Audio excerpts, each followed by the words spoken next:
lackluster performance against Edwin De Los Santos. Everybody viewed that fight in different ways. Me, like I kind of look at it two ways. In that, I saw it two ways. The reason why I had called it a boring fight is because I'm not used to seeing. I mean, me personally, I think I never thought any of Shakur fights were boring. A lot of people would say he's a runner. He was boring in a lot of his fights. A lot of people say, well, he did the same thing with Nakatia. And I'm trying to figure out where. I said, go back and watch the Nakatia fight. He wasn't doing the same thing he was doing with De Los Santos. He was utilizing his footwork, but he managed to knock Nakatia down. And this is a guy, they say to have no power, but he managed to knock Nakatia down. And he was laying leather on Nakatia. I don't know what fight everybody else was watching, but that's what I seen. Now, on the De Los Santos fight, was surprised. See, here's the thing, man. Now, I'm a Shakur fan. A lot of people don't like the criticism Shakur is getting, but you got to think about it for a minute, right? Shakur kind of brought that on himself because before the fight, what did Shakur say? He said a few things. He said he was going to break him down. He was going to whoop him. He said this. Now, he knew he had an injury before he went in the ring.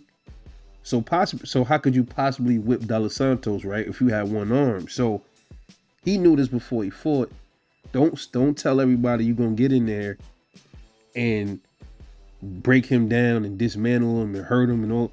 He was saying all this stuff. Go back and look at the pre-fight footage. He was saying all this stuff about De Los Santos. He said he's gonna put pain on it, well, not in these exact words, but pretty much saying he was gonna go out there and whoop De Los Santos. That's what he said. So he gets in there, he starts moving around more than usual. Okay. And people started saying, whoa, damn. Now you got the people that was looking at it like, well, Shakur, you just told us you was gonna whoop this dude, beat him up bad and all this other stuff. We gonna see when we get in the ring and all that stuff. Then you got other people that they just like seeing Rock'em Sock'em. You know what I'm saying? And they don't appreciate the sweet science. So my thing is, how could Shakur redeem himself? Because after that fight, it kind of lowered his stock. A lot of people don't have faith in him anymore because they look at him as a runner, quote unquote runner. And he said he had an injury, man. So if he had an injury, we gotta go by that, bro. If that's what he's saying. That's what he's saying, man. How many other fighters said they had injuries and everybody believed them? Nobody gave them no slack, no hell. Pacquiao, Loma, all these dudes had shoulder injuries and all this stuff when they was fighting, and then they ended up losing. Like when Tio fought Lomachenko, the excuse was Loma had a fucked up shoulder. Then like you saw Loma laying in the hospital bed with a sling on his arm and all this other stuff. Nobody knew nothing about that before the fight, though. You know what I mean? So could Shakur be lying? I mean, any of them could be lying, but I've never seen Shakur move around like that and use one hand like that. So I looked at it like he was telling me to tell him the truth. You know what I mean? So still in all, how could Shakur redeem himself? The rematch, man. I don't see Shakur with no opponents right now. I don't see De Los Santos with no opponents. I mean, the only logical thing to get Shakur Stevenson back on track is a rematch. And he goes out there and he looks 100,000 times different than he looked in the first fight. Then you know for a fact it was really his arm, his hand or whatever.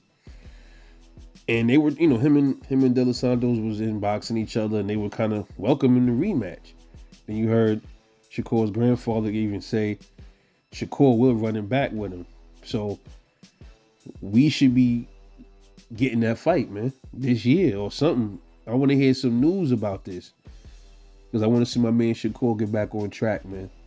Because a lot of people lost faith in him. But I always said Shakur was a beast. I always said when he plants his feet, It's a he could let his hands go. He's nasty, bro. His inside game is dope. He got good inside game. Shakur got good inside game, bro. Good inside game. And if his power is, he could have. You never know. If like let's say if he had both his hands, if nothing was wrong with his hands, we probably could have saw him drop De Los Santos, man. De Los Santos been dropped before. It's not like he ain't been dropped. And I think Shakur power probably went up a little bit, and just like I think Devins went up when he went to 140. I think the same thing with Shakur. I think he's gonna be more of a heavy hitter at 135 than he was at 130 and 126. So let's get that rematch, Shakur. Let's run it back with De Los Santos. Fuck what everybody else is saying about you was running and all of that. And then he did an interview recently and said De Los Santos didn't want to move in on him because he was gonna break him down and chop him into pieces or whatever. Something like that. He said. I kind of found that a little funny. You know what I'm saying? Because I didn't look at it like that at the time. But then when you look at the fight, you be like, even though Shakur was moving around, I did say that in a couple of videos ago. I said even though Shakur was moving around more than usual, it's De Los Santos' job to know how to cut the ring off. This is something I be saying all the time on my videos about these dudes, man. A lot of these dudes don't know how to cut the ring off, bro. And De Los Santos, he showed that his IQ wasn't good enough to touch Shakur. You know what I mean? This is boxing, man. This is not fighting. This is boxing. So if I move around a lot in the ring, bro, you gotta know how to come get me, man. I ain't supposed to stand there for you to punch on, bro. You gotta come get me, man. If this is my style, you gotta figure out a way to break my style. If you can't figure that out, that's your problem. You know, that's just the way I see it. I don't want to hear that fan-friendly shit. You know, all the time. Look, man. You make it fan-friendly. If one fighter ain't making it fan-friendly, how about you come and get me, cut me off, and make it fan-friendly? Just like with the T.O. and Jermaine Ortiz fight, that wasn't even really a so-called quote-unquote fan-friendly fight. It was T.O.'s job to corner him, punish him, and turn it into a fan-friendly fight. But he couldn't do that because he don't have educated ring IQ to cut off the ring.